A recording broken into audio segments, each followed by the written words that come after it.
मैं अमदास पलांगे सीजी शिक्षा में आपका स्वागत करता हूं। हम देख रहे हैं कक्षा 12वीं रसायन विज्ञान का 7वां इकाई, जिसका नाम है पी ब्लॉक के तत्व। और इसमें हमने इससे पहले वाले जो क्लास है उसमें आपका जो 16वें समूह के जो तत्व हैं उनके रासायनिक गुण को देखा था। आज हम जो है और भी कुछ आगे का टॉपिक है वो हम देखने वाले हैं। जैसे इससे पहले क्लास में हमने किस प्रकार से डाई ऑक्सीजन जो है बनाया जाता है वो हम लोग क्या किए थे, देखे थे बनाने की विधि, जिसमें हमने प्रयोगशाला विधि देखा था। उसके अलावा सोडियम परऑक्साइड के साथ भी किस प्रकार से हम वहाँ से ऑक्सीजन प्राप्त करते थे वो देखे थे। मतलब हमारा टॉपिक चल रहा था डाई ऑक्सीजन, ठीक है। और यही डाई ऑक्सीजन का आगे और भी कुछ यहाँ पर बनाने की विधि है, वो हम लोग आगे अभी क्या करने वाले हैं, देखने वाले हैं। तो हमारा टॉपिक क्या था भाई, हमारा डाई ऑक्सीजन बनाने के हम लोग क्या देख रहे थे, विधि देख रहे हैं। और डाई ऑक्सीजन का फार्मूला क्या होता है, हमारा O2 होता है। और इसी को बनाने की विधि देख रहे थे। 2-3 विधि हम लोग देख चुके थे। और यहाँ पर जो नंबर दिख रहा है ये भी डाई ऑक्सीजन बनाने का ही आपका क्या है, विधि है, जिसे हम द्रव वायु से, जिसे लिंडे प्रक्रम के भी नाम से जानते हैं। तो यहाँ से किस प्रकार से आपका ऑक्सीजन बनाया जाता है ये हम देखने वाले हैं। और ये जो विधि है ये व्यापारिक विधि के अंतर्गत आता है भाई। किसके अंतर्गत आता है, हमारा व्यापारिक विधि। व्यापारिक विधि का मतलब क्या होता है, मतलब जब हमको ऑक्सीजन ज़्यादा मात्रा में ज़रूरत होता है तो हम उस स्थिति में व्यापारिक विधि का प्रयोग करते हैं। इससे पहले वाला जितना भी हम लोग बनाने की विधि पढ़े थे ना, वो विधि आपका थोड़ा थोड़ा मात्रा में ऑक्सीजन प्राप्त करने का था। लेकिन चूंकि ऑक्सीजन की उपलब्धता को देखते हुए, उपयोगिता को देखते हुए हम देखें तो वो लैब में बनाना और उस वहाँ से ऑक्सीजन प्राप्त करना वो हमारे जो है उपलब्धता के लिए उतना पर्याप्त नहीं है। इसलिए ज़्यादा मात्रा में हमको ऑक्सीजन की ज़रूरत रहता है, तो उस स्थिति में हम व्यापारिक विधि का क्या करते हैं, प्रयोग करते हैं। और यहाँ से जो द्रव वायु से दिया गया है, जिसको हम लोग लिंडे प्रक्रम कहते हैं, यहाँ से आपका जो ऑक्सीजन बनाने का जो विधि रहता है ये ज़्यादा मात्रा में ऑक्सीजन बनाने की विधि रहता है भाई। और इसलिए इसको व्यापारिक विधि के अंतर्गत रखा जाता है। कहने का मतलब इस विधि के द्वारा हम अधिक मात्रा में क्या करते हैं, ऑक्सीजन प्राप्त करते हैं।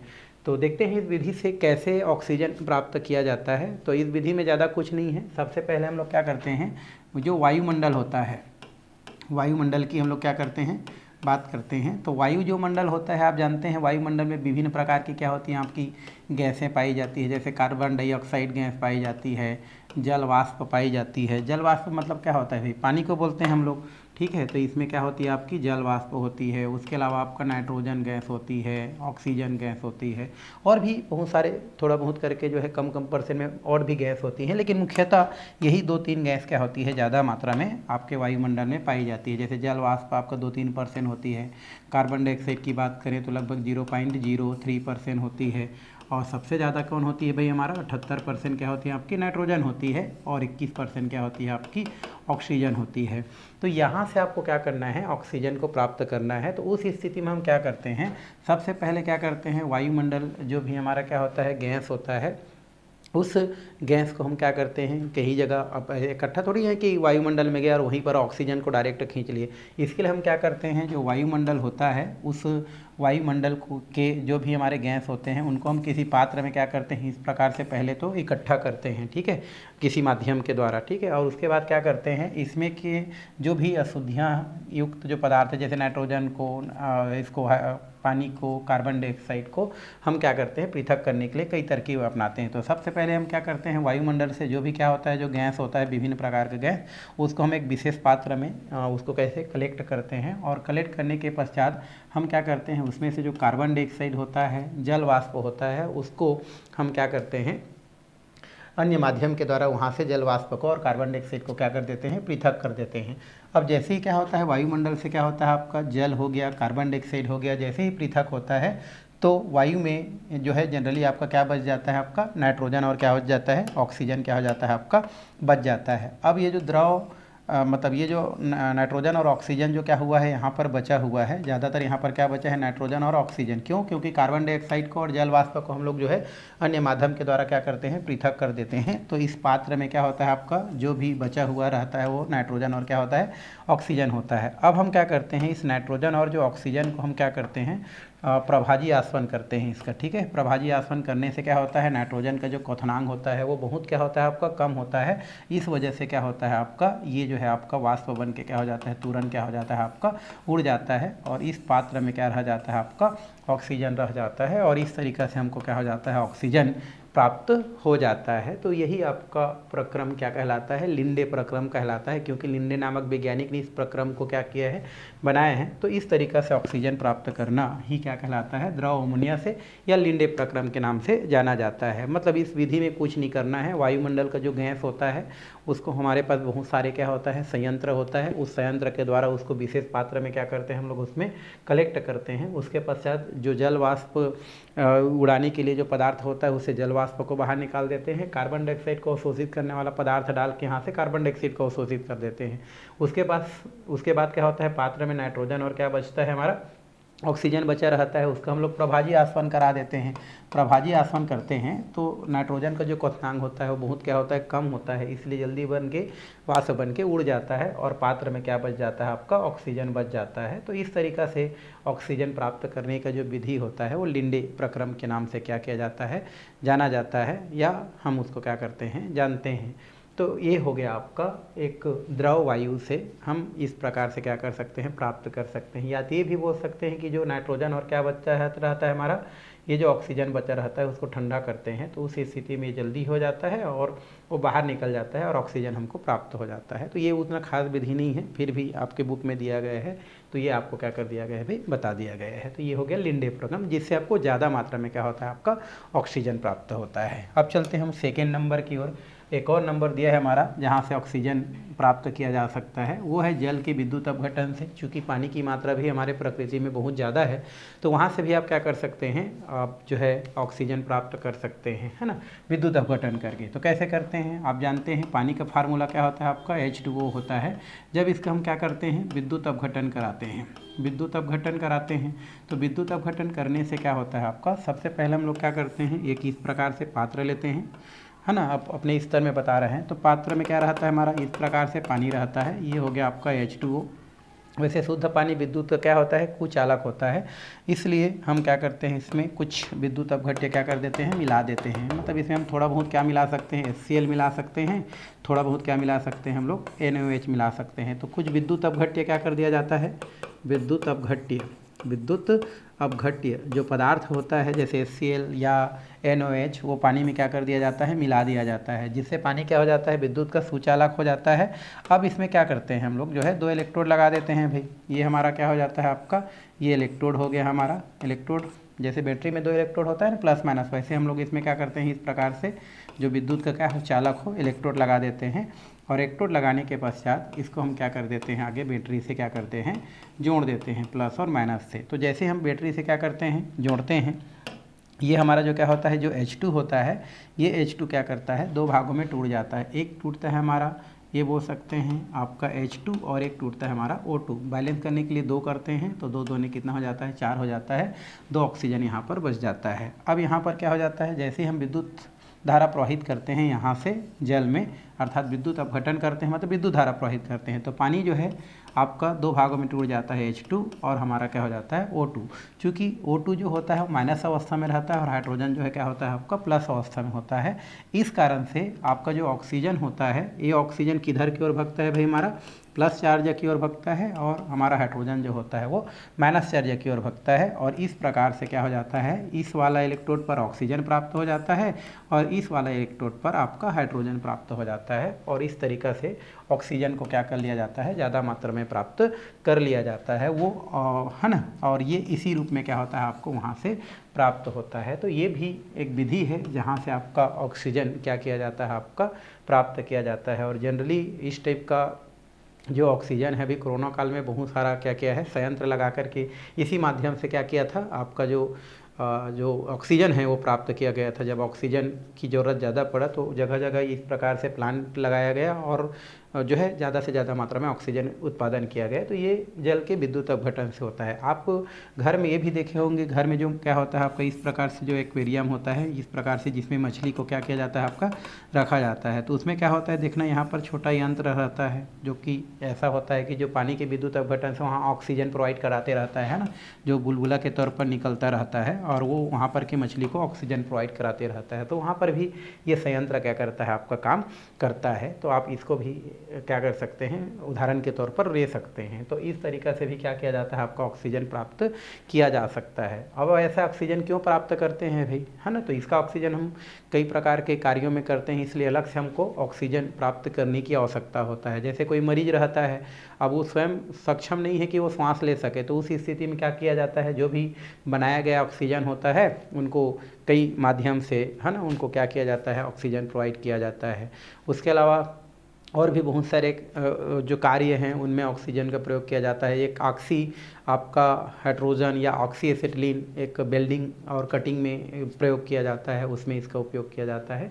इस कारण से इसके उपयोग को देखते हुए इस विधियों से या अन्य विधियों से ऑक्सीजन क्या किया जाता है, बनाया जाता है। तो ये हो गया आपका इसका भाई, जल अपघटन से हम क्या कर सकते हैं, ऑक्सीजन प्राप्त कर सकते हैं। तो फिलहाल इसमें परिचय इतना ही है और कुछ नहीं है। ये हो गया व्यापारिक विधि, जहाँ से ज़्यादा मात्रा में और कम खर्चा में क्या किया जा सकता है, ज़्यादा से ज़्यादा ऑक्सीजन बनाया जा सकता है। चलिए अब हम आगे की ओर क्या करते हैं, चलते हैं। आगे आपका दिया है डाई ऑक्सीजन के, यहाँ पर गुण दिया है हमारा।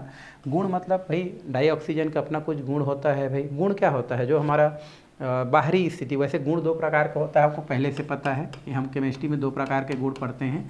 एक होता है हमारा भौतिक गुण और दूसरा क्या होता है हमारा भाई, रासायनिक गुण। तो दो प्रकार का क्या होता है यहाँ पर गुण आपको देखने को मिलता है, भौतिक और क्या होता है हमारा रासायनिक गुण। तो पहले हम लोग भौतिक गुण को देखते हैं, फिर रासायनिक गुण को देखते हैं। भौतिक गुण जनरली क्या होता है, उनके जो है बाहरी जो भी हमारा जैसे ताप दाब, है ना, उसका खुशबू बोल सकते हैं, घनत्व बोल सकते हैं, ये सब हमारे भौतिक गुण के अंतर्गत आता है। और रासायनिक गुण में जनरली हम उन सब का प्रयोग करते हैं जिसमें ऑक्सीजन किसी अन्य तत्व के साथ क्या करता है, क्रिया करता है और क्रिया करके यौगिक बनाता है, तो उसको हम लोग रासायनिक गुण में पढ़ते हैं। और दोनों प्रकार के गुण, चाहे आप किसी भी यौगिक की बात करें या अणु की बात करें, वो दोनों गुण आपका शो करता है, भौतिक गुण भी प्रदर्शित करता है और रासायनिक गुण भी प्रदर्शित करता है। तो चलिए पहले हम किसके पास चलते हैं, भौतिक गुण के पास चलते हैं। भौतिक गुण वही रहता है जो होना चाहिए, ठीक है। तो चलते हैं भौतिक गुण के पास। किसके भौतिक गुण के पास भाई, ऑक्सीजन के भौतिक गुण के पास।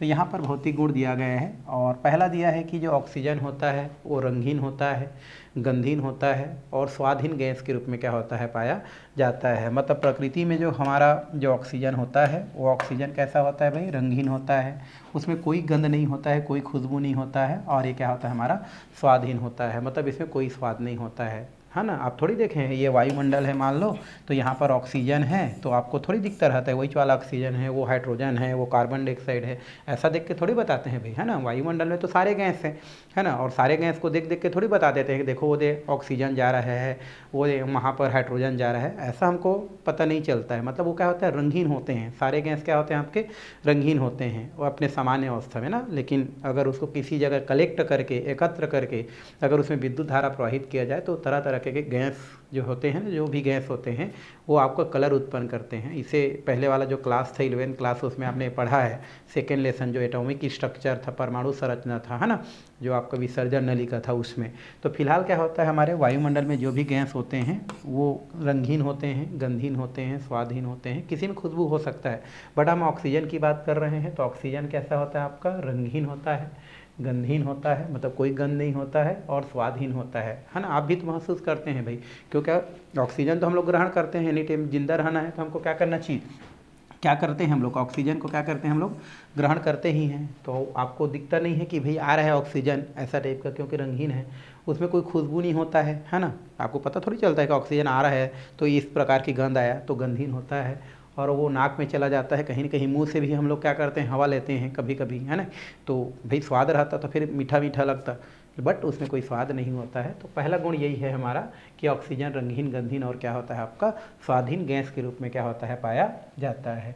दूसरा अगर हम बात करें तो ये जल में बहुत कम घुलनशील है भाई, जल में बहुत क्या है हमारा, कम घुलनशील है। कम घुलनशील है मतलब घुलता नहीं है कुल मिला के, अगर पूरा घुल जाता तो फिर पानी में रहने वाला जो क्या रहता, जीव जंतु रहता, वो मर जाता, ठीक है। तो जैसे हमारा ये तालाब है, ये हमारा क्या है, तालाब है, तो इस तालाब में क्या है हमारा, इतना सारा पानी है और इसमें बहुत सारा क्या है हमारा, मछलियाँ या विभिन्न प्रकार के जीव जंतु अगर यहाँ पर क्या कर रहे हैं, तैर रहे हैं। तो ये जो मछलियाँ या विभिन्न प्रकार के जलीय जीव जंतु रहता है, वह उसमें घुली हुई ऑक्सीजन का प्रयोग करते हैं भाई। किसकी प्रयोग करते हैं, घुली हुई ऑक्सीजन, घुली हुई ऑक्सीजन का प्रयोग करते हैं, है ना। कभी कभी हम लोग ये समझ लेते हैं कि पानी का ऑक्सीजन यूज होता है, मतलब H2O टूटता है और ऑक्सीजन देते हैं, नहीं, ऐसा नहीं होता है। पानी पानी रहता है और उसमें क्या होता है, ऑक्सीजन अलग से क्या रहता है, घुला रहता है, ठीक है। और उसी ऑक्सीजन का क्या करते हैं जलीय जंतु क्या करते हैं, उपयोग में लाते हैं। तो ये जो ऑक्सीजन होता है अगर वो पानी में पूरा घुल जाता तो जलीय जंतु उसका उपयोग नहीं कर पाते, लेकिन ऑक्सीजन पानी में जो है घुलता नहीं है, थोड़ा बहुत घुलता होगा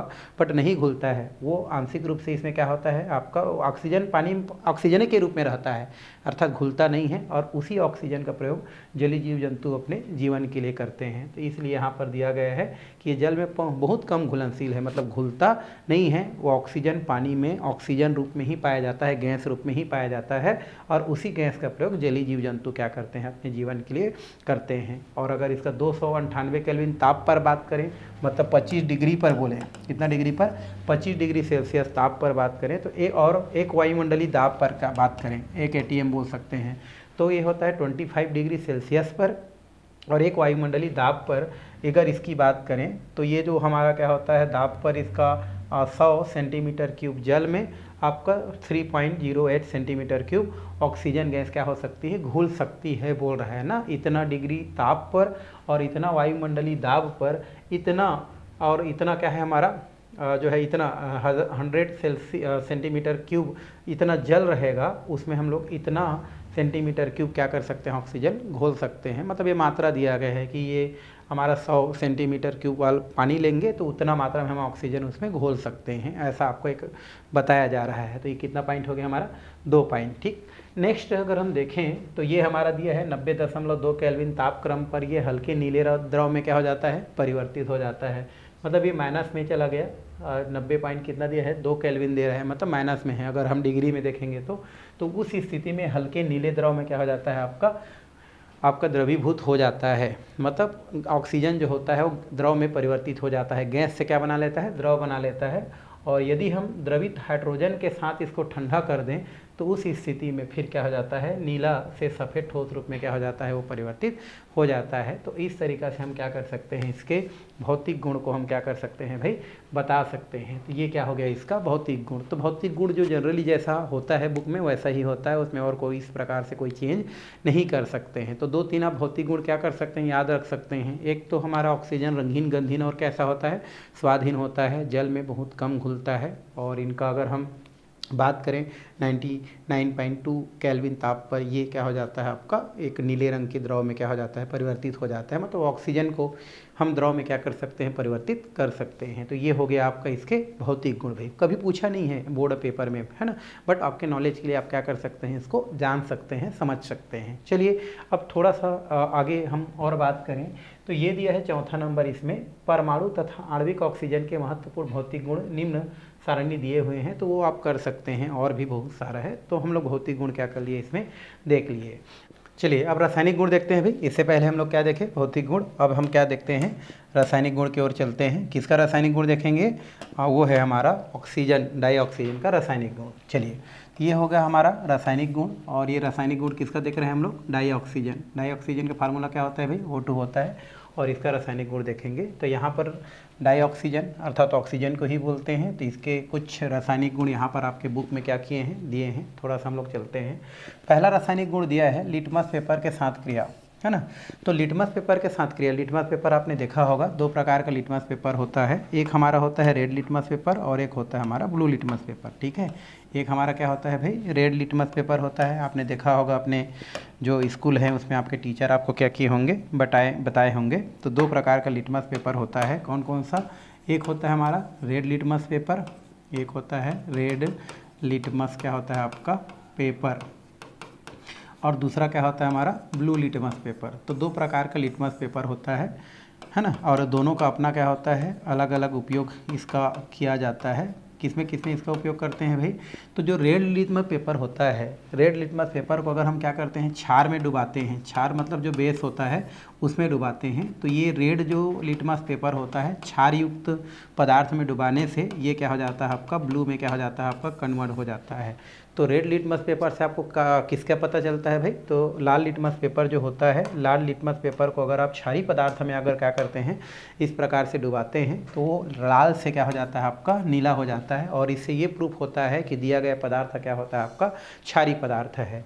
और अगर हम क्या करते हैं, ब्लू वाला को क्या करते हैं, डुबाते हैं और ब्लू से क्या हो जाता है आपका, ये आपका रेड हो जाता है, तो उस स्थिति में कहते हैं कि वो क्या होता है, हमारा अम्ल होता है। तो नीला अगर लाल हो जाए, नीला लिटमस पेपर नीला से क्या हो जाए, लाल हो जाए, तो वो क्या होता है, अम्ल को प्रदर्शित करता है। और अगर लाल से क्या हो जाए, नीला हो जाए, तो वो क्या करता है, क्षार को प्रदर्शित करता है। अर्थात लिटमस पेपर का उपयोग अम्लीयता और क्षारकता जो होता है किसी पदार्थ के अम्लीय गुण और किसी पदार्थ के क्षारीय गुण की पहचान में क्या किया जाता है, उपयोग लाया जाता है। और लैब में इसका प्रयोग करते हैं, क्यों, क्योंकि लैब में जो क्षार होता है या जो अम्ल होता है डायरेक्ट उसको सूंघ के या उसको चख करके टेस्ट नहीं कर सकते हैं। क्यों, क्योंकि चखेंगे तो आपका जल सकता है जीभ, मुंह या जो भी हाथ पैर है, और अगर हम सूंघते हैं तो हम बेहोश हो सकते हैं। तो इसलिए उसको हम लोग क्या करते हैं, लिटमस पेपर के द्वारा हम क्या करते हैं, टेस्ट करते हैं। बहुत सारा चीज़ को हम लोग टेस्ट करके हम क्या कर सकते हैं, क्षार है अम्ल है करके बता सकते हैं। जैसे नींबू क्या होता है, हमारा अम्ल होता है, क्यों, क्योंकि वो स्वाद में खट्टा होता है। एक परिभाषा तो यही बोलता है ना कि अम्ल क्या होता है, तो जो स्वाद में क्या हो, खट्टे हो, उसे हम क्या कहते हैं,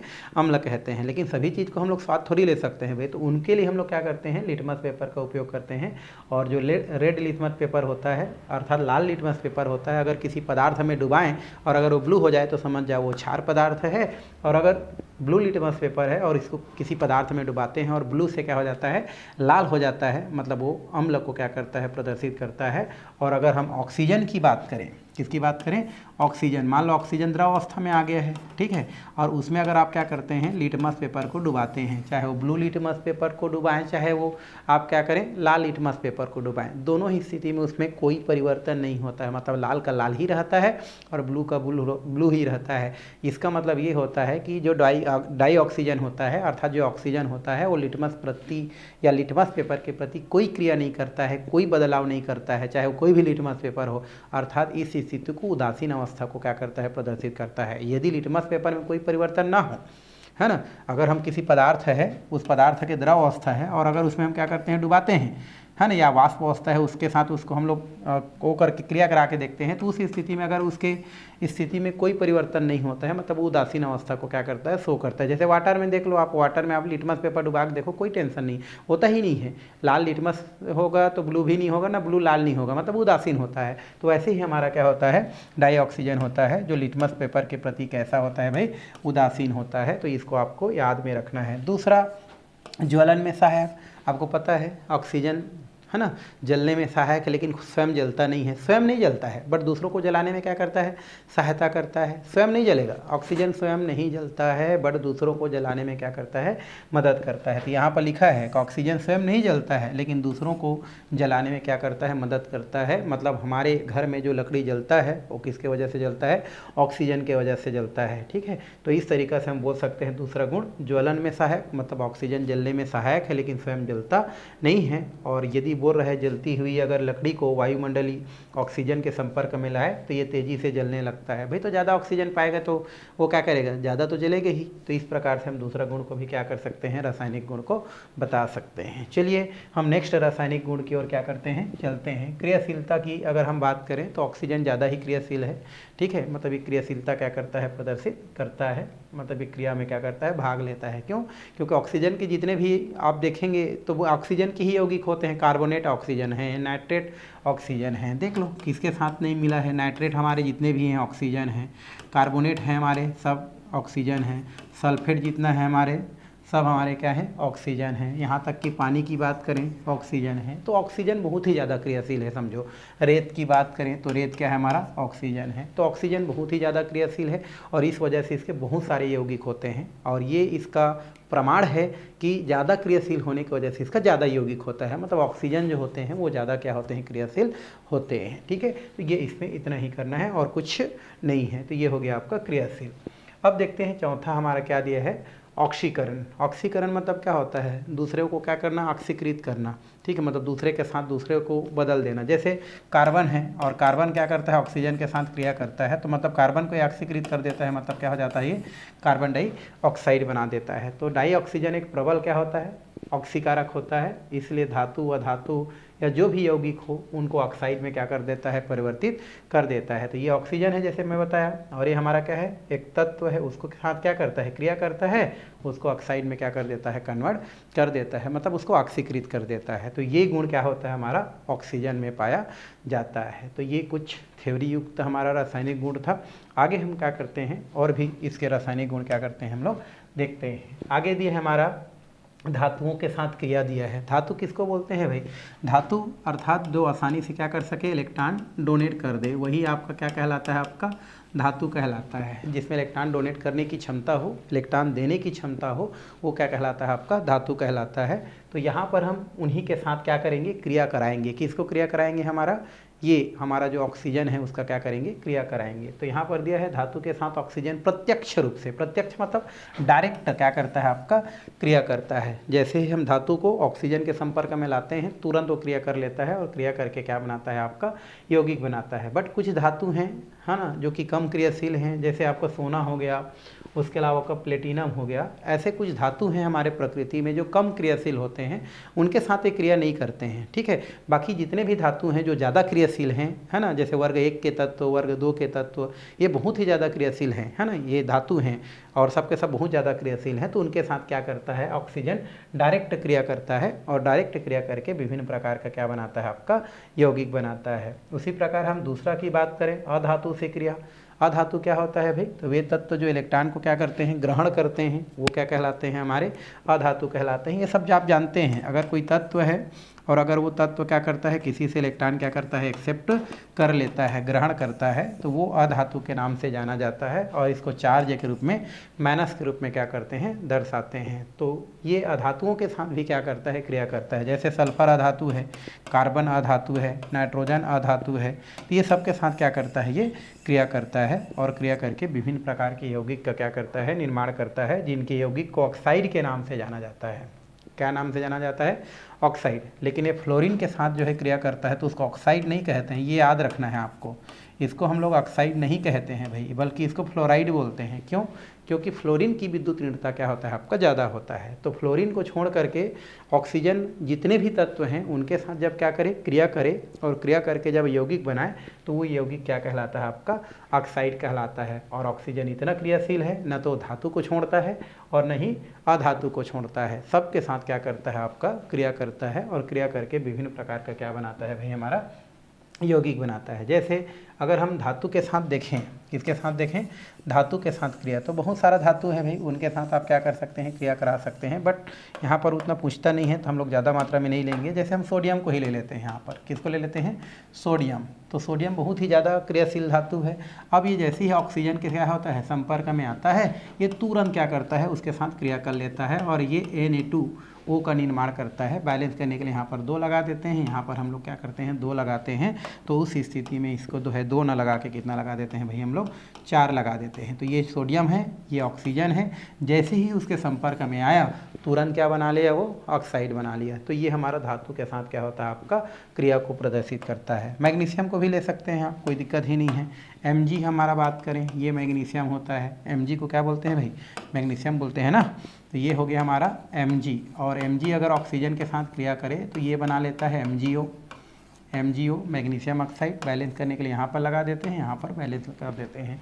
तो इस तरीक़ा से ये धातु के साथ क्या करता है, आपका क्रिया करता है और क्रिया करके विभिन्न प्रकार के ऑक्साइड का क्या करता है, निर्माण करता है। ठीक, तो ये हो गया हमारा धातुओं के साथ क्रिया।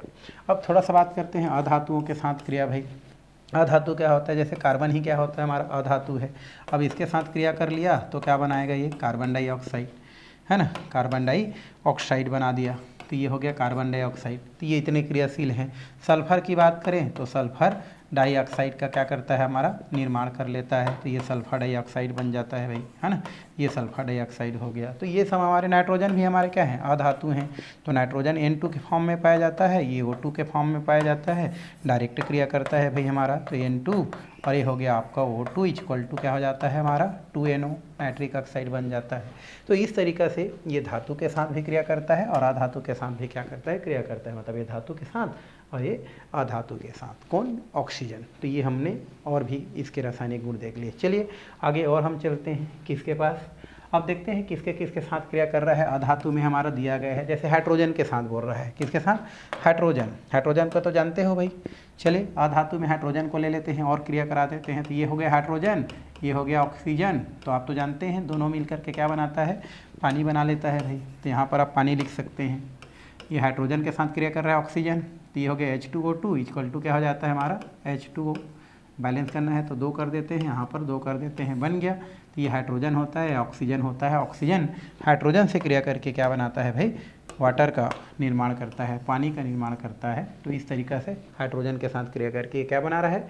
पानी बना रहा है। दूसरा नाइट्रोजन अभी जस्ट देखे हैं, N2 प्लस क्या दिखते हैं? O2। तो यहाँ से बहुत सारा बन सकता है भाई। आप NO2 बनाना चाहेंगे तो NO2 बना लो, यहाँ पर 2 कर दो, यहाँ पर 2 कर दो, कोई दिक्कत ही नहीं है।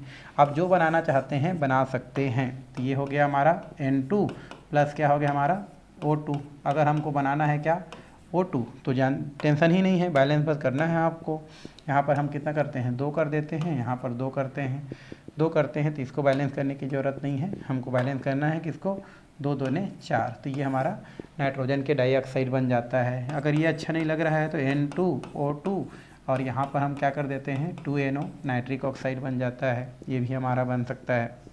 तो इस तरीक़ा से हमारा जो क्या होता है, जो ऑक्सीजन होता है हाइड्रोजन के साथ क्रिया करके पानी बनाता है, नाइट्रोजन के साथ क्रिया करके नाइट्रिक ऑक्साइड, नाइट्रोजन डाइऑक्साइड और भी बहुत सारे ऑक्साइड हैं नाइट्रोजन के, वो बना सकता है। सल्फर अभी जस्ट देखे हैं भाई, सल्फर के साथ क्रिया करेगा तो क्या बनेगा? Sulphur dioxide. ये देखो सल्फर डाइऑक्साइड, ये सल्फर हो गया, ये ऑक्सीजन हो गया। डायरेक्ट क्रिया करके क्या बना रहा है? सल्फर डाइऑक्साइड बना रहा है। तो इसके साथ आप क्या कर सकते हैं? आप बना सकते हैं सल्फर टाई भी ऑक्साइड भी बनता है भाई। ये O2 हो जाता है और ये जाता है SO3। ये हमारा क्या बन जाता है? आपका SO3 बन जाता है। बैलेंस करने के लिए यहाँ पर 2 लगाते हैं तो 3 दूनी 6 हो गया, तो 3 दूनी 6 और ये हो जाता है 2। तो इस तरीक़ा से ये सल्फर के साथ भी क्रिया करता है। तो ये सब क्या है? हमारे अधातु हैं भाई। ये सब क्या है? हमारे अधातु हैं और इनके साथ सब क्या करते हैं? ये ऑक्सीजन क्रिया करते हैं और विभिन्न प्रकार की यौगिक का क्या करते हैं भाई? निर्माण करते हैं। और भी हैं जैसे कार्बन। कार्बन क्या होता है? C प्लस क्या होता है हमारा? O2 इक्वल टू क्या हो जाएगा आपका? CO2। ये हो गया। एक और बनता है C plus O2 equal to क्या बनता है आपका? CO। बस बैलेंस करने के लिए यहाँ पर 2 लगा दो, इसको 2 लगा लो। तो कार्बन के साथ क्रिया करके ये कार्बन डाइऑक्साइड बना सकता है, कार्बन के साथ क्रिया करके ऑक्सीजन कार्बन मोनोऑक्साइड बना सकता है। तो ये सबके साथ करता है भाई। फास्फोरस के साथ देखते हैं थोड़ा सा। किसके साथ देखते हैं? फास्फोरस। फास्फोरस का फार्मूला क्या होता है भाई? P4 होता है, आपको पता है। और ये क्या होता है हमारा? O2। आप चाहेंगे तो इसको आप क्या कर सकते हैं? 2 दूने 4 और यहाँ पर 5 दूनी 10 कर सकते हैं, P2O5। तो ये कितना हो जाता है? 5 दूनी 10 हो जाता है। मतलब बैलेंस करने की ज़रूरत है आपको। यहाँ पर कितना लगा देते हैं? 5 लगा देते हैं। तो ये हो जाता है आपका फास्फोरस पेंटाऑक्साइड। फास्फोरस, इसका नाम क्या है भाई? पेंटाऑक्साइड। पेंटाऑक्साइड। तो इस तरीक़ा से हम क्या कर सकते हैं? इसको लिख सकते हैं। ये कार्बन डाइऑक्साइड, कार्बन मोनोऑक्साइड। तो ये फास्फोरस के साथ भी क्रिया करता है और ऑक्साइड बनाता है। ठीक है, कई जगह इसको ऐसे भी लिखते हैं भाई। जैसे हम यहाँ पर क्या करते हैं? P4 लिख देते हैं। P2O10 भी लिखा जाता है, बट वास्तविक में क्या होता है आपका? P2O5 ही क्या होता है? उसका वास्तविक रूप होता है। तो फास्फोरस के साथ हो गया। तीसरा, यौगिक के साथ अभिक्रिया ये कर सकता है और अभिक्रिया करके विभिन्न प्रकार के यौगिक क्या कर सकता है? बना सकता है। तो देखते हैं कौन कौन सी यौगिक हैं जिनके साथ ये क्या करता है? क्रिया करता है और हमारा कौन कौन सी यौगिक देता है। यौगिक मतलब क्या होता है भाई? जैसे HCl है, एक यौगिक है ना, H2O है, यौगिक है। तो ये यौगिकों के साथ भी क्या करता है? क्रिया करता है। जैसे अधातु के साथ क्रिया करता है ना, वैसे यौगिक के साथ भी क्रिया करके बहुत सारे यौगिक क्या करता है? आपका प्रदान करता है। जैसे पहला दिया है आपका यौगिक में सल्फर डाइऑक्साइड के साथ क्रिया। किसके साथ? Sulphur dioxide. अभी जस्ट देखे हैं सल्फर डाइऑक्साइड का फार्मूला क्या होता है आपका? सल्फर डाइऑक्साइड का फार्मूला होता है आपका SO2 और ऑक्सीजन इसके साथ क्रिया करेगा तो क्या बना देगा? ये बन जाता है आपका SO3। अब बैलेंस करने के लिए क्या करो? यहाँ पर 2 लगा दो। क्या लगा दो? 2। तो इधर भी 2, तो 3 दूनी 6 हो गया। तो ये बन गया आपका सल्फर ट्राईऑक्साइड। Sulphur trioxide. तो इस तरीक़े से आप सल्फर ट्राईऑक्साइड बना दिए। तो ये हो गया हमारा सल्फर डाइऑक्साइड। कौन है भाई? हम अभी देखे हैं, ये वाला होता है sulphur dioxide. Sulphur dioxide. Oxide होता है ना, ये हमारा सल्फर डाइऑक्साइड है। और ऑक्सीजन उसके साथ क्रिया करके क्या बना दे रहा है, सल्फर डाइऑक्साइड। मतलब ऑक्सीजन जो है यौगिक के साथ भी क्रिया करता है भाई। चलिए अमोनिया के साथ क्रिया देखें, किसके साथ, अमोनिया। अमोनिया का फार्मूला क्या होता है भाई, अमोनिया का फार्मूला होता है NH3। क्या होता है हमारा, NH3 अमोनिया। और ये क्या होता है हमारा, ऑक्सीजन। इसके साथ अगर क्रिया करता है तो ये कुछ कुछ आपका क्या हो सकता है, यौगिक क्या कर सकता है, बना सकता है। जैसे इसका हम लोग क्या कितना लेते हैं, 4 मात्रा लेते हैं और इसका 5 मात्रा लेते हैं, तब जाके क्या होता है आपका बैलेंस होता है। तो उस स्थिति में हम देखें तो 4 तिया 12 और ये हमारा ये कितना कर देते हैं हम लोग, 4 ठो क्या ले लेते हैं हम लोग, 4 यहाँ पर NO ले लेते हैं, मान लो नाइट्रिक ऑक्साइड ले लिए। और उसके बाद कितना हो जाता है, 4 तिया 12 मतलब 6 दूनी 12, ये H2O हो जाता है। इतना में क्या होता है आपका बैलेंस होता है। 4 नाइट्रोजन है इधर, इधर भी 4 नाइट्रोजन है ना। हाइड्रोजन 3 चौके 12 है, तो 6 दूनी 12 है। और ऑक्सीजन कितना है, 5 दूनी 10, 6 4 10। तो इस तरीक़ा से ये आपका अमोनिया के साथ भी क्या करता है, क्रिया करता है। नाइट्रिक अम्ल बनाने की जो विधि था उसमें हम लोग इसको क्या किए थे, देखे थे। तो ये हमारा क्या है भाई, अमोनिया है, ये अमोनिया है। अमोनिया के साथ ऑक्सीजन क्या करता है, क्रिया करता है, नाइट्रिक ऑक्साइड का निर्माण करता है। किसका निर्माण करता है, ये नाइट्रिक ऑक्साइड का निर्माण करता है। और पानी क्या करता है, मुक्त करता है। तो ये यौगिक के साथ भी क्रिया करता है। नेक्स्ट अगर देखें तो हाइड्रोजन क्लोराइड के साथ क्रिया, किसके साथ, हाइड्रोजन क्लोराइड। हाइड्रोजन क्लोराइड किसको बोलते हैं भाई, HCl को क्या बोलते हैं, हाइड्रोजन क्लोराइड बोलते हैं, ठीक है। HCl को बोलते हैं हाइड्रोजन क्लोराइड। और ये ऑक्सीजन के साथ क्रिया करेगा अगर, तो क्या क्या बना सकता है, क्या क्या बनता है। तो इस तरीक़े से हम इसको क्या कर सकते हैं, निकाल सकते हैं। एक तो हमारा H2O निकाल दो, क्या निकाल दो, H2O। तो ये हमारा H2 हो गया और हम साथ में क्या लेते हैं, Cl2 निकाल देते हैं, है ना, कार्बन डाइऑक्साइड। तो उस स्थिति में इसको हम क्या करते हैं, इसका मात्रा 4 लेते हैं। क्यों, क्योंकि 2 मात्रा लेंगे तो 2 मात्रा से बदलने वाला नहीं है, क्योंकि 2 लेंगे तो ऑक्सीजन बैलेंस नहीं होगा। तो ये 4 करते हैं। तो 4 करते हैं तब जाके 2 ऑक्सीजन को क्या करता है, वो मेंटेन कर पाता है। तो इसलिए 2 ऑक्सीजन बैलेंस करने के लिए 2 लगा दिए, तो 2 2 ने 4 हो गया। मतलब यहाँ से 2Cl2 क्या हो जाता है, बाहर निकल जाता है। तो HCl को क्या बोलते हैं भाई, हाइड्रोजन क्लोराइड, हाइड्रोजन क्लोराइड बोलते हैं इसको, क्या बोलते हैं, हाइड्रोजन क्लोराइड, ठीक है। और ये हाइड्रोजन क्लोराइड ऑक्सीजन के साथ क्रिया करता है। क्यों, क्योंकि ये माइनस होता है और ये प्लस होता है, और ऑक्सीजन क्या होता है आपका, माइनस होता है। इसलिए पानी का और इसका Cl2 का निर्माण करता है। तो ये हो गया हमारा किसके साथ, हाइड्रोजन क्लोराइड के साथ, ये अमोनिया के साथ, ये सल्फर के साथ। तो ये है सिंपल अभिक्रिया जो आपको पेपर में ज़्यादातर पूछता नहीं है, लेकिन आपके जानने के लिए क्या है, अच्छा है भाई। नेक्स्ट अगर हम देखें तो कार्बन डाइसल्फाइड के साथ बोल रहा है। कार्बन डाइसल्फाइड का फार्मूला क्या होता है हमारा, CS2। इसको बोलते हैं कार्बन, C को बोलते हैं कार्बन, 2 है तो बोलते हैं डाई, और S को बोलते हैं सल्फाइड। तो कार्बन डाइसल्फाइड, इसके साथ ऑक्सीजन का क्रिया कराएं तो यहाँ पर क्या होगा आपका, कार्बन भी धन होता है, कार्बन भी धन है और ये भी धन है। फिलहाल इसके अकॉर्डिंग ना, ऑक्सीजन के कंपेयर कर रहे हैं तब की बात है, क्योंकि इन दोनों में करेंगे तो कार्बन धनात्मक होगा और सल्फर ऋणात्मक होगा। बट इससे कंपेयर करेंगे तो दोनों भी फिलहाल धन है और ये क्या है, ऋण है। मतलब दोनों के साथ ये ऑक्साइड बनाएगा। एक बनेगा कार्बन डाइऑक्साइड, ये बनेगा कौन सा हमारा भाई, कार्बन डाइऑक्साइड, ठीक है। और ये बन जाएगा सल्फर डाइऑक्साइड, ठीक है। तो सल्फर है तो सल्फर डाइऑक्साइड, और कार्बन है तो कार्बन डाइऑक्साइड। बैलेंस कर लो, सल्फर देखो, सल्फर इधर कितना दिख रहा है, 2, उधर दिख रहा है 1, तो यहाँ पर हमने कर दिया 2 कर दिया। कार्बन तो ठीक ठाक है, ठीक है। तो ये हो गया 2 2 ने 4 2 6, मतलब यहाँ पर कितना कर देंगे हम लोग, सामने में 3 कर देंगे। बैलेंस कर दिए तो कितना हो गया, यहाँ पर 3 हो गया। तो 3 दूनी 6, 3 दूनी 6, तो कार्बन डाइऑक्साइड निकल गया, सल्फर डाइऑक्साइड निकल गया। तो इस तरीक़े से ऑक्सीजन कार्बन डाइसल्फाइड के साथ भी क्या करता है, क्रिया करता है, और क्रिया करके कुछ यौगिक क्या करता है, आपको प्रदान करता है, ठीक। आगे दिया है धातु डाइसल्फाइड के साथ क्रिया, किसके साथ, धातु डाइसल्फाइड के साथ क्रिया। तो कैसा होता है हमारा जो है धातु के डाइसल्फाइड बोल रहा है के साथ क्रिया। तो कोई धातु लेंगे, फिर क्या लेंगे, डाइसल्फाइड लेंगे, तब जा कर के वो बनेगा। तो उसके साथ हम लोग करते हैं, तो एक धातु किसको ले लेते हैं और सल्फाइड लेते हैं। तो कैल्शियम के पास अगर हम देखें, कैल्शियम डाइसल्फाइड देखें, या सोडियम की बात करें, कैल्शियम डाइसल्फाइड, ठीक है। तो धातु को किसको ले लेते हैं हम लोग, एल्युमिनियम की बात करें तो नहीं होगा हमारा, कैल्शियम इसको लेते हैं हम लोग, ये हो गया Ca। और अगर हम क्या लेते हैं H2 कैल्शियम डाई सल्फाइड, हम इसकी अगर हम बात करें तो यहाँ पर क्या होता है हमारा धातु की डाई सल्फाइड ले लेते हैं, या दूसरा हम देखें सल्फाइड में तो H2S की बात करें तब भी बन जाएगा हमारा, है ना। H2S में अगर हम देखें तो ये लिख लेते हैं H2S, ठीक है, ऑक्सीजन H2S, तो डाई सल्फाइड नहीं हो रहा है वो, तो इसी को ले लेते हैं हम लोग, है ना, कैल्शियम डाई सल्फाइड। ठीक, ये अगर मैं ले लेता हूँ कैल्शियम डाई सल्फाइड अगर ले लेता हूँ और इसको अगर पानी के इसके साथ ऑक्सीजन के साथ क्या करता हूँ मैं क्रिया कराता हूँ, तो ये ऑक्सीजन हो गया और इसके साथ मैं क्रिया कराऊँ तो ये दोनों क्या होता है धनात्मक हो जाता है, तो यहाँ से आपका कैल्शियम ऑक्साइड और साथ में आपका सल्फ़र डाइऑक्साइड क्या हो सकता है यहाँ से प्राप्त हो सकता है। तो ये हो गया हमारा सल्फ़र डाइऑक्साइड। बैलेंस कर दो भाई, बैलेंस करने की ज़रूरत नहीं है, और 3 2 कितना हो गया 5, इसको 2 कर देते हैं तो जाके बैलेंस होगा हमारा।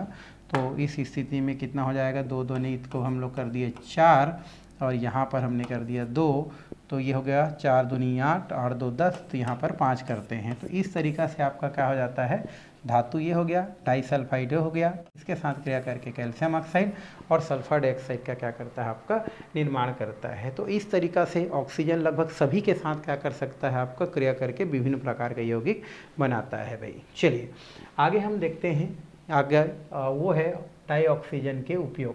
क्यों, हम पहले भौतिक गुण देखे, फिर हमने क्या देखा रासायनिक गुण, तो इतना में आपका क्या होता है रासायनिक गुण आपका क्या हो जाता है समाप्त हो जाता है। और समाप्त होने के बाद फिर ऑक्सीजन का क्या आता है आपका लास्ट में उपयोग आता है भाई। तो चलिए हम थोड़ा सा क्या करते हैं उपयोग की बात करते हैं। तो जैसे पहला उपयोग दिया है कि ऑक्सीजन का उपयोग, ये ऑक्सी हाइड्रोजन उतना समय बताया था, और ऑक्सी एसिटिलीन टार्च में प्रयोग किया जाता है, और इसका उपयोग आपका धातु कटिंग में और साथ में बेल्डिंग में, किसमें हमारा भाई बेल्डिंग में क्या किया जाता है आपका उपयोग किया जाता है। जो आपका गैस वेल्डिंग होता है ना, वो आपका क्या होता है आपका ऑक्सी एसिटिलीन होता है।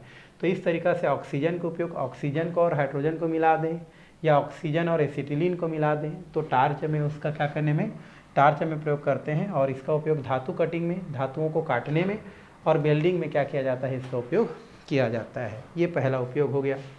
दूसरा धातु कर्म में, अर्थात धातु और अधातु से अशुद्धियों को दूर करने में क्या किया जाता है इसको पृथक करना। धातु कर्म मतलब क्या होता है धातु को अलग से प्राप्त करना, धातु कर्म कहलाता है। तो वहाँ पर ऑक्सीजन का क्या किया जाता है अशुद्धियों को दूर करने के लिए इसका उपयोग किया जाता है भाई। ठीक, तीसरा नंबर क्या है हमारा अस्पतालों में मतलब हॉस्पिटल में या अत्यधिक ऊंचाई में जो चढ़ने वाले उड़ान भरने वाले जो व्यक्ति हैं उनमें, या पर्वतारोही होते हैं उनमें, है ना, ये क्या करते हैं कृत्रिम श्वसन के रूप में क्या करते हैं उपयोग में लाए जाते हैं। अब जो पहाड़ में चढ़ता है वो ऑक्सीजन का सिलेंडर लेके चलता है, तो वहाँ पर क्या किया जाता है इसको कृत्रिम श्वसन के रूप में ऑक्सीजन का प्रयोग लाया जाता है। अस्पतालों में जो मरीज होता है वो अपना प्रयोग करते हैं, है ना, ये हो गया। और लास्ट है रॉकेट ईंधन में द्रव ऑक्सीजन के रूप में क्या किया जाता है इसका उपयोग किया जाता है। तो इस प्रकार से हम डाइऑक्सीजन का उपयोग हम क्या कर सकते हैं यहाँ से देख सकते हैं, बता सकते हैं भाई। तो ये तो हो गया उपयोग। ठीक है, ज़्यादातर यहाँ से इस प्रकार से ही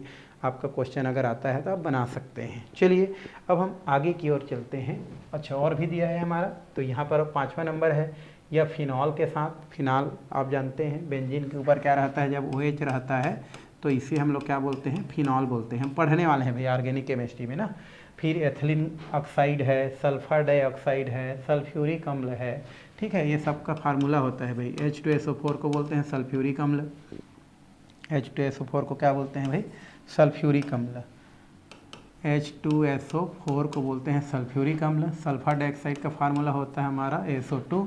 एथिलीन ऑक्साइड जो होता है, एथिलीन ऑक्साइड की बात करें तो यहाँ पर आप पढ़ेंगे एथिलीन ऑक्साइड जो है, ठीक है, CH2 और ये O इस प्रकार से बोल सकते हैं।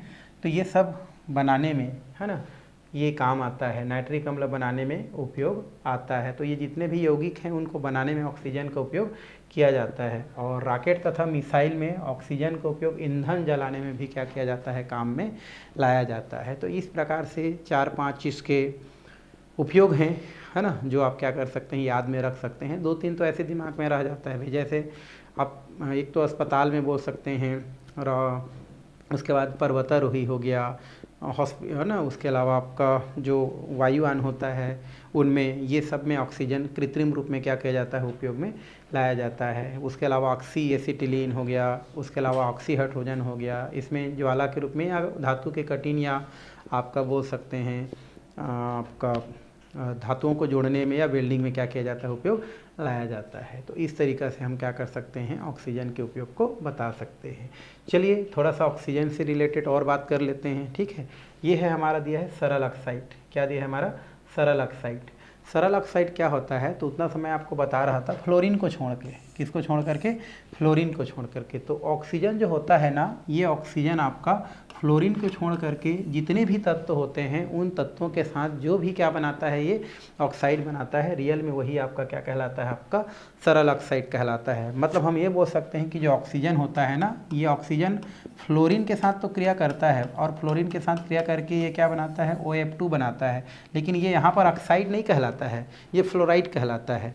तो फ्लोरीन को छोड़ करके बाकी जितने भी तत्व होते हैं ना, उन तत्वों के साथ ऑक्सीजन क्या करता है, क्रिया करता है, और क्रिया करके विभिन्न प्रकार के क्या बनाता है, ऑक्साइड बनाता है। तो वो बना हुआ जो ऑक्साइड होता है, वही ऑक्साइड आपका क्या कहलाता है, सरल ऑक्साइड कहलाता है, सरल ऑक्साइड कहते हैं। जैसे कार्बन के साथ क्रिया किया मान लो, और ये कार्बन के साथ क्रिया करके आपका क्या बनाया, कार्बन मोनोऑक्साइड, तो ये सरल ऑक्साइड हो गया आपका। या बोल सकते हैं ये कार्बन के साथ क्रिया करके कार्बन डाइऑक्साइड बनाया, ये आपका हो गया सरल ऑक्साइड, ठीक है। तो ये सब सरल ऑक्साइड है। मतलब कुल मिला के ऑक्सीजन फ्लोरीन को छोड़ करके अन्य जितने भी तत्व हैं उनके साथ अगर क्रिया करे और क्रिया करके क्या बनाए, ऑक्साइड बनाए, वो सारे के सारे क्या कहलाता है, आपका सरल ऑक्साइड कहलाता है। नाइट्रोजन के साथ क्रिया करें, है ना, नाइट्रोजन के साथ क्रिया कर गया और नाइट्रिक ऑक्साइड बना दें, ये आपका सरल ऑक्साइड है। या आप बोल सकते हैं सल्फर के साथ क्रिया करें, सल्फर डाइऑक्साइड बना दें, ये आपका सरल, आपका क्या है, आपका ऑक्साइड है। तो ये सारे सरल ऑक्साइड होते हैं, ठीक है। तो सरल ऑक्साइड किसे कहते हैं, मान लो ऐसा क्वेश्चन आता है तो आप बता देना कि फ्लोरीन को छोड़ करके अगर ऑक्सीजन अन्य तत्वों के साथ क्रिया करके जो ऑक्साइड बनाता है, वो सारे के सारे क्या कहलाते हैं, आपके सरल ऑक्साइड कहलाते हैं। और ये जो सरल ऑक्साइड है उसको यहाँ पर कुछ भागों में क्या करते हैं, बांटते हैं। जैसे अम्लीय ऑक्साइड, क्षारीय ऑक्साइड, उभयधर्मी ऑक्साइड, है ना, उसके बाद उदासीन ऑक्साइड। तो इसको 4 भागों में क्या किया गया है, बांटा गया है। तो इनके जो सरल ऑक्साइड है उनका क्या किया गया है, आगे वर्गीकृत किया गया है। कितने भागों में भाई, 4 भागों में इसको क्या किया गया है, बांटा गया है, ठीक है। तो कितने चलते हैं हम लोग, अब बांटने वाले भाग की ओर चलते हैं। तो चलिए पहला इसमें दिया गया है वो है आपका अम्लीय ऑक्साइड। क्या दिया हमारा, अम्लीय ऑक्साइड। अब क्वेश्चन करेगा अम्लीय ऑक्साइड क्या है, मान लो। तो अम्लीय ऑक्साइड का मतलब क्या होता है भाई, अम्लीय ऑक्साइड का मतलब ये होता है कि इस प्रकार का जो ऑक्साइड होता है, अम्लीय जो ऑक्साइड होता है, उसका मतलब होता है कि वह ऑक्साइड, है ना, वह ऑक्साइड जो पानी के साथ क्या देता है, हमारा अम्लीय गुण प्रदर्शित करता है। मतलब कोई तत्व का ऑक्साइड है और अगर वो पानी के साथ क्या करता है, अम्लीय गुण को प्रदर्शित करता है, तो उसे हम क्या बोलते हैं, अम्लीय ऑक्साइड कहते हैं। और चूंकि अम्लीय ऑक्साइड होता है इसलिए वो क्षार के साथ क्रिया करता है और क्षार के साथ क्रिया करके लवण का निर्माण करता है। तो बोल सकते हैं अम्लीय ऑक्साइड वे ऑक्साइड होते हैं जो पानी के साथ क्रिया करके अम्लीय गुण प्रदर्शित करते हैं और क्षार के साथ जो है क्रिया करके वो लवण को क्या करते हैं, हमारा आपको देते हैं या लवण का निर्माण करते हैं, वो क्या कहलाते हैं, आपके अम्लीय ऑक्साइड। जैसे यहाँ पर कुछ अम्लीय ऑक्साइड आपका दिया गया है। जैसे एग्जाम्पल के लिए हम लोग देखें तो सल्फर डाइऑक्साइड दिया है। क्या दिया हमारा, सल्फर डाइऑक्साइड। अब हमको पता नहीं कि अम्लीय ऑक्साइड है या नहीं है, कैसे पता चलेगा, जब इसका हम क्रिया किसके साथ कराएंगे, पानी के साथ कराएंगे। तो पानी के साथ जैसे ही करते हैं, इसमें से एक ऑक्सीजन इसके पास आ जाता है और ये मिल करके आपका H2SO3 बनाता है। क्या बनाता है, H2SO3। इसको बोलते हैं सल्फ्यूरस अम्ल, सल्फ्यूरस अम्ल बोलते हैं इसको, ठीक है। तो ये सल्फ्यूरस अम्ल हो गया। तो इसलिए क्या हो रहा है, देखो ये इसका प्रोडक्ट जो बन रहा है वो क्या है, हमारा अम्ल है। इसलिए इसको हम लोग क्या बोलते हैं, ये वाला जो ऑक्साइड होता है इसको हम लोग बोलते हैं अम्लीय ऑक्साइड। क्यों, क्योंकि ये पानी के साथ क्रिया करके क्या दे रहा है, आपको अम्ल दे रहा है। इस कारण सल्फर डाइऑक्साइड अम्लीय ऑक्साइड को क्या करता है, प्रदर्शित करता है। तो ये हो गया आपका सल्फर डाइऑक्साइड, सल्फर डाइऑक्साइड। तो यहाँ पर मैं लिख देता हूँ सल्फर, और ये हो गया आपका डाई, और ये हो गया आपका ऑक्साइड। तो सल्फर डाइऑक्साइड कैसा ऑक्साइड है भाई, हमारा अम्लीय ऑक्साइड है। क्यों अम्लीय ऑक्साइड है, क्योंकि वो क्या करता है आपका पानी के साथ क्रिया करके सल्फ्यूरस अम्ल देता है, और सल्फ्यूरस अम्ल एक क्या है, अम्ल है, इस कारण से ये क्या होता है आपका अम्लीय ऑक्साइड को प्रदर्शित करता है। तो ये लिखा है अम्लीय ऑक्साइड क्या होता है। तो इस वर्ग में वे ऑक्साइड आते हैं जो पानी के साथ क्रिया करके क्या देते हैं भाई, अम्ल देते हैं, और क्षार के साथ क्रिया करके क्या देते हैं, लवण देते हैं, वो आपका क्या कहलाता है, अम्लीय ऑक्साइड कहलाता है। अर्थात सल्फर डाइऑक्साइड एक ऐसा ऑक्साइड है, अम्लीय ऑक्साइड है। क्या ऐसा ऑक्साइड है हमारा, अम्लीय ऑक्साइड है। क्यों, क्योंकि ये किसके साथ क्रिया कर रहा है आपका, ये क्रिया कर रहा है किसके साथ भाई, पानी के साथ, और क्या दे रहा है हमारा, अम्ल दे रहा है, इसलिए अम्लीय ऑक्साइड है। अब कार्बन डाइऑक्साइड की भी बात कर सकते हैं भाई, CO2, और अगर इसको हम पानी के साथ क्रिया कराते हैं तो ये आपका H2CO3 देता है। इसमें भी एक ऑक्सीजन क्या हो जाता है आपका, इधर आ जाता है, और ये आपका H2CO3 बनाता है, H2CO3 है ना, कार्बनिक अम्ल बोलते हैं, कार्बनिक अम्ल बोलते हैं। तो ये भी हमारा क्या हो गया, अम्ल हो गया। मतलब हमारा कार्बन डाइऑक्साइड भी क्या है भाई, हमारा अम्लीय ऑक्साइड है। कार्बन डाइऑक्साइड क्या होते हैं हमारे, अम्लीय ऑक्साइड हैं, अम्लीय ऑक्साइड हैं। क्यों, क्योंकि पानी के साथ क्रिया करके क्या दे रहा है आपका, अम्ल दे रहा है। वैसे आपको एक चीज़ पता होना चाहिए कि जितने अधातु होते हैं ना, जितने क्या होते हैं हमारे, अधातु होते हैं। अधातु मतलब समझ गए होंगे आप, अधातु जितने भी होते हैं इन सब के ऑक्साइड कैसे होते हैं, अम्लीय प्रकृति के होते हैं। अधातु के ऑक्साइड कैसे होते हैं, अम्लीय प्रकृति के होते हैं। आप ये गांठ बांध के चलेंगे कि अधातु के जितने भी ऑक्साइड बनेंगे, जितने भी अधातु हैं ना, उनके ऑक्साइड कैसे होते हैं, अम्लीय होते हैं, और जितने धातु होते हैं ना, इनके ऑक्साइड क्या होते हैं आपके, क्षारीय होते हैं। क्या होते हैं हमारे, क्षारीय होते हैं। जैसे सोडियम के ऑक्साइड होगा, क्योंकि सोडियम हमारा धातु है, तो इनके ऑक्साइड क्या होगा आपका, क्षारीय होगा। क्या होगा, क्षारीय होगा। पोटेशियम का ऑक्साइड क्षारीय होगा। बट जितने अधातु हैं वो सब के ऑक्साइड क्या होते हैं, अम्लीय होते हैं। और आपको ये भी पता है कि अगर आप पीरियोडिक टेबल में क्या करते हैं, बाएं से दाएं चलते हैं, बाएं से क्या करते हैं आप, दाएं चलते हैं, तो उस स्थिति में आकार क्या होते जाता है आपका, छोटा होते जाता है, मतलब अधातु गुण बढ़ते जाता है। मतलब बाएं से दाएं जाने पर अम्लीय गुण क्या होता है आपका, बढ़ता है।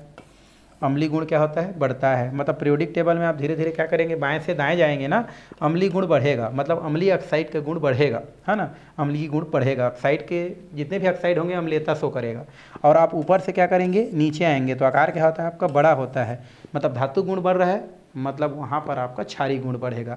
ये आप विशेष रूप से क्या करेंगे, याद में रखेंगे। अगर आप बाएं से दाएं जाते हैं तो उस स्थिति में जितना भी ऑक्साइड होगा वो ऑक्साइड कैसा होगा आपका, अम्लीय होगा।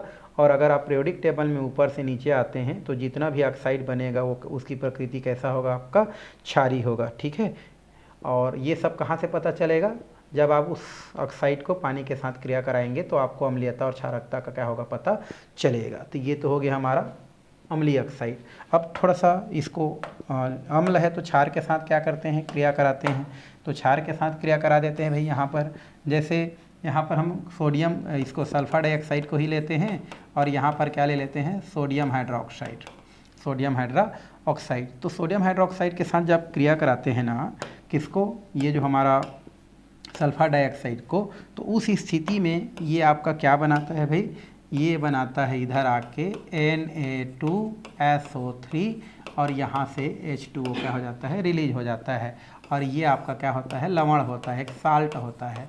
तो जब हम क्या करते हैं, सल्फर डाइऑक्साइड को सोडियम आपका हाइड्रोक्साइड के साथ क्रिया कराते हैं, किसके साथ क्रिया कराते हैं, सोडियम हाइड्रोक्साइड, हाइड्रोक्साइड बोलते हैं ना। तो इसके साथ अगर क्रिया कराते हैं तो क्या देता है हमारा, सोडियम सल्फाइड देता है। कैसे, तो यहाँ से आपका क्या होता है कि ये दो Na ये टूट गया आपका प्लस में, और ये टूट गया आपका माइनस में, और ये पूरा क्या हमारा प्लस है। तो इसमें से क्या होता है हमारा, ये दो Na है, उधर आके क्या हो जाता है Na2, सल्फर एक है तो एक सल्फर एक है, एक ऑक्सीजन यहाँ से ले लेता है, क्योंकि H2 सामने में दो है तो H2 हो गया, और एक ऑक्सीजन लेके क्या हो जाता है, बाहर निकल जाता है। तो यहाँ पर क्या बचा, 2Na बचा और एक ऑक्सीजन बचा, जो ये SO2 के साथ क्रिया करता है, और क्रिया करके क्या बनाता है, NO2SO3 बनाता है, जिसे सोडियम सल्फाइड कहते हैं, जो कि एक लवण होता है।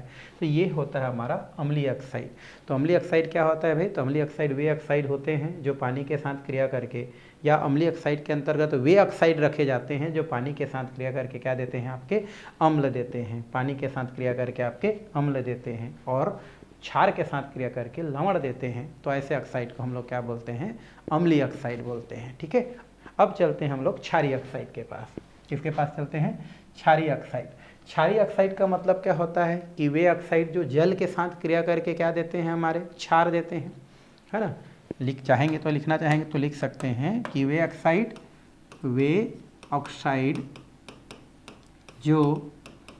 जो किसके साथ भाई, क्षार के साथ नहीं, पानी के साथ, जो पानी के साथ क्रिया करके क्या देते हैं, क्षार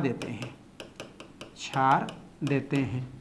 और अम्ल के साथ क्रिया करके, क्योंकि क्षार है तो अम्ल के साथ क्रिया करेगा, और अम्ल के साथ क्रिया करके लवण देते हैं। तो वे ऑक्साइड जो पानी के साथ क्रिया करके क्षार देते हैं और अम्ल के साथ क्रिया करके लवण देते हैं, क्या कहलाते हैं, हमारे क्षारीय ऑक्साइड कहलाते हैं। क्षारीय ऑक्साइड कहलाते हैं, है ना। तो कोई दिक्कत नहीं है। चलिए हम एक क्षारीय ऑक्साइड क्या करते हैं, यहाँ से लेते हैं एग्जाम्पल। ओके, तो ये हमारा दिया है Na2O, ये सोडियम ऑक्साइड बोलते हैं इसका नाम। Na को बोलते हैं सोडियम, Na को क्या बोलते हैं, सोडियम, और O को क्या बोलते हैं, हमारा ऑक्साइड। तो नाम क्या हो जाता है, सोडियम ऑक्साइड। अब प्लस में करेंगे पानी, क्या करेंगे, पानी। तो कुछ नहीं है, देखो सोडियम 2 है, ऑक्सीजन 2 है, तो ये टूटता है तो कैसे टूटता है, आप देखो ज़रा, ये आपका टूट जाएगा किसके साथ, ये हो जाता है H2 है, तो ये हो गया H, ठीक है। ये क्या हो जाएगा आपका H प्लस आयन, और OH क्या हो जाता है, माइनस आयन, और ये हो गया माइनस, और ये हो गया आपका प्लस। तो उस स्थिति में ये जो ऑक्सीजन है ये इसके साथ क्रिया करके क्या बना लेता है, OH बना लेता है, मतलब ये भी क्या हो जाता है आपका, माइनस हो जाता है। ठीक, तो 2 सोडियम है और 2 क्या हो गया आपका, OH हो गया। क्यों, क्योंकि ये ऑक्सीजन इस हाइड्रोजन के पास हो गया तो OH एक और बन गया, एक OH ऑलरेडी पहले से था, एक हाइड्रोजन और ये OH फिर से एक OH बना लिया, तो 2 सोडियम हो गया और 2 NaOH हो गया। तो इक्वल टू क्या हो जाएगा आपका, ये सामने पीछे रहता है वो सामने चला जाएगा, तो ये 2Na और 2 ठो क्या हो जाता है आपका OH। तो इसको हम लोग क्या बोलते हैं, सोडियम हाइड्रोक्साइड, सोडियम हाइड्रोक्साइड बोलते हैं। ओके, तो यहाँ पर क्या होता है, हमारा सोडियम जो ऑक्साइड होता है वो पानी के साथ क्रिया करके क्या बनाता है, सोडियम हाइड्रोक्साइड बनाता है। और सोडियम हाइड्रोक्साइड की प्रकृति कैसा होता है भाई, क्षारीय प्रकृति का होता है, इस कारण से ये क्षारीय ऑक्साइड कहलाता है। कौन, सोडियम ऑक्साइड क्या है, क्षारीय ऑक्साइड है। क्या है, क्षारीय ऑक्साइड है, जो पानी के साथ क्रिया करके क्या दे रहा है, क्षार दे रहा है। और अम्ल के साथ अगर मान लो इसका क्रिया कराते हैं तो ये Na2 और ये हो गया आपका O, कौन सा अम्ल ले लेते हैं, चलिए हम HCl ही ले लेते हैं। क्या ले लेते हैं, HCl के साथ लेते हैं तो क्या क्या बनेगा भाई, एकदम इजी है हमारा, ये आपका प्लस चार्ज, ये आपका माइनस चार्ज है, ये हो गया प्लस और ये हो गया आपका माइनस। ठीक, अब देखो पानी निकलेगा तो यहाँ पर कम से कम 2 लेना पड़ेगा, तो ये आपका क्या हो जाएगा, आपका 2 हाइड्रोजन और 1 ऑक्सीजन, क्या निकल जाएगा आपका H2O। तो ये प्लस माइनस निकल गया ये दोनों, तो बचा क्या, 2 सोडियम 2 क्लोरीन, तो यहाँ पर हो जाएगा 2NaOCl। ये देखो 2 सोडियम बचा है 2 क्लोरीन बचा है, सोडियम इधर आके पलट गया, Cl का Cl, तो नाम क्या हो जाता है आपका, सोडियम क्लोराइड। सोडियम क्लोराइड लवण बना लिया, क्या बना लिया, लवण बना लिया। तो ये हमारा क्या हो गया, सोडियम ऑक्साइड है, अम्ल के साथ क्रिया कर रहा है, हाइड्रोक्लोरिक अम्ल बोलते हैं इसका नाम। क्या बोलते हैं इसका नाम, हाइड्रोक्लोरिक अम्ल, या हाइड्रोजन क्लोराइड भी बोल सकते हैं, हाइड्रोक्लोरिक अम्ल बोलते हैं ना, क्लोरिक अम्ल। तो ये हमारा क्या हो गया, लवण मिल गया और वाटर का मालिक्यूल क्या हो गया आपका, निकल गया। अब दूसरे में भी कर सकते हैं, जैसे कैल्शियम ऑक्साइड दिया है, कैल्शियम ऑक्साइड पानी के साथ क्रिया करते हैं, तो ये है देखो, फिर ये टूटेगा तो H प्लस आयन और OH क्या होता है हमारा, माइनस आयन। फिर ये हमारा ऑक्सीजन मान लो किसके पास पहुंच गया, ये इसके साथ पहुंच गया, तो 2 ठो OH हो जाता है। तो उस स्थिति में ये कैल्शियम हाइड्रोक्साइड का क्या करता है, निर्माण करता है। इसको हम लोग क्या बोलते हैं भाई, calcium hydroxide, calcium hydroxide, calcium क्या बोलते हैं इसका नाम, हाइड्रोक्साइड ऑक्साइड कहते हैं। ठीक है, ये है कैल्शियम हाइड्रोक्साइड। तो इस तरीक़ा से हम क्या कर सकते हैं, इसको बता सकते हैं, बताया जा सकता है। मान लो कैल्शियम ऑक्साइड का हम फिर से HCl के साथ क्या करते हैं, क्रिया कराते हैं, तो पहले जैसा कहानी है, इसमें कुछ नहीं करना है। ठीक है, यहाँ पर इसका मात्रा दो ले लो, फिर ये दोनों निकल जाएगा किसके रूप में, H2O के रूप में। तो कुछ करना नहीं है, यहाँ पर कैल्शियम अकेला रहता है, क्लोरीन 2 बार है, तो कैल्शियम क्लोराइड निकल जाएगा। इसका नाम क्या है हमारा, कैल्शियम क्लोराइड। कैल्शियम क्या हो गया आपका, क्लोराइड। तो इस तरीक़ा से हम क्या कर सकते हैं, क्षारीय गुण को भी क्या कर सकते हैं, बता सकते हैं। ठीक, ओके। नेक्स्ट चलते हैं हम लोग उभयधर्मी गुण। उभयधर्मी गुण मतलब क्या होता है, वे ऑक्साइड जो आपका अम्ल के साथ भी क्रिया करते हैं, क्षार के भी साथ क्रिया करते हैं, उन्हें हम क्या बोलते हैं, उभयधर्मी। तो लिख सकते हैं वे ऑक्साइड जो अम्ल और क्षार दोनों के साथ क्रिया करते हैं, दोनों के साथ क्रिया करते हैं, उनसे हम क्या बोलते हैं भाई, अम्लीय ऑक्साइड कहते हैं। दोनों के साथ क्रिया करेगा। जैसे यहाँ पर एक अम्लीय ऑक्साइड दिया गया है, एग्जाम्पल के लिए हम देखें तो ये ये उभयधर्मी ऑक्साइड जो किसके साथ, अम्ल भी के साथ क्रिया करे, क्षार के भी साथ करे। जैसे यहाँ पर हम क्या कर सकते हैं, एक दिया गया है Al2O3 एल्युमिनियम ऑक्साइड बोलते हैं ना, क्या बोलते हैं इसको, Al2O3 को बोलते हैं एल्युमिनियम ऑक्साइड। अगर ये अम्ल के साथ क्रिया करता है जैसे HCl, तो उस स्थिति में क्या क्या बन सकता है, क्या बनेगा, पानी ही बनेगा भाई, ज़्यादा कुछ थोड़ी बनेगा। ये प्लस है हमारा और ये माइनस है, ये प्लस है और ये माइनस है। अब पकड़ के निकाल दो आपका। अब हाइड्रोजन देखो, ऑक्सीजन 3 है, तो 3 को कवर करने के लिए हाइड्रोजन कितना लेना पड़ता है, 6 लेना पड़ता है, तब जाके वो कवर होता है। तो 3 दूनी कितना लेंगे, 6 हाइड्रोजन, ये 3 ऑक्सीजन को मेंटेन कर दिया, 3 पानी के अणु क्या हो गया, निकल गया। अब एल्युमिनियम इधर 2 है, तो इधर आके क्या हो जाएगा, 2L हो जाएगा। और क्लोरीन का ठो है हमारा, 6 ठो है, तो एल्युमिनियम की संयोजकता 3 होता है, तो ये आपका 3 दूनी 6 हो जाता है ना, 3 दूनी 6, सामने से गुणा करेंगे 3 दूनी 6। इसको बोलते हैं एल्युमिनियम क्लोराइड, एल्यूमिनियम क्लोराइड बोलते हैं। ठीक है, तो इस तरीक़ा से देखो, ये हमारा एल्युमिनियम ऑक्साइड है, एल्यूमिनियम क्या है हमारा भाई, इसका नाम ऑक्साइड है। और ये जो एल्युमिनियम ऑक्साइड होता है वो HCl अर्थात अम्ल के साथ क्रिया करके एल्युमिनियम क्लोराइड और पानी देता है। तो ये पहला हो गया, अम्ल के साथ क्रिया। ये हमारा क्या है भाई, अम्ल है, तो अम्ल के साथ भी क्रिया कर रहा है। अगर हम देखें क्षार के साथ, तो क्षार के साथ देखेंगे तो Al2O3, ठीक है, Al2O3 क्षार का एक फार्मूला है हमारा NaOH। इसके साथ क्रिया कराते हैं ना, तो क्या क्या बनता है। तो यहाँ से आपको कुछ नहीं करना है, आपका थोड़ा सा है, इसका मात्रा कितना ले लो, 2 ले लो। अब यहाँ से देखो 2 हाइड्रोजन है, 2 ऑक्सीजन है, तो ये आप क्या कर दो, यहाँ से पानी का मालिक्यूल से निकाल दो।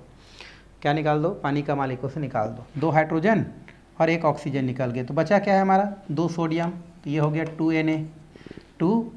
2 बचा है एल्युमिनियम, तो 2L है ना, तो ये हमारा क्या हो जाता है 2Na, और ये हो जाता है Al, और ये हो जाता है O2। देखो ऑक्सीजन कितना था, 3 2 कितना था हमारा, 5 था, 2 2 ने 4 और 1 क्या हो जाता है 5। अगर यहाँ पर ये अच्छा आपको नहीं लगता है तो आप यहाँ पर क्या कर सकते हैं, इसको लिख सकते हैं। इसका नाम होता है सोडियम एल्यूमिनेट, सोडियम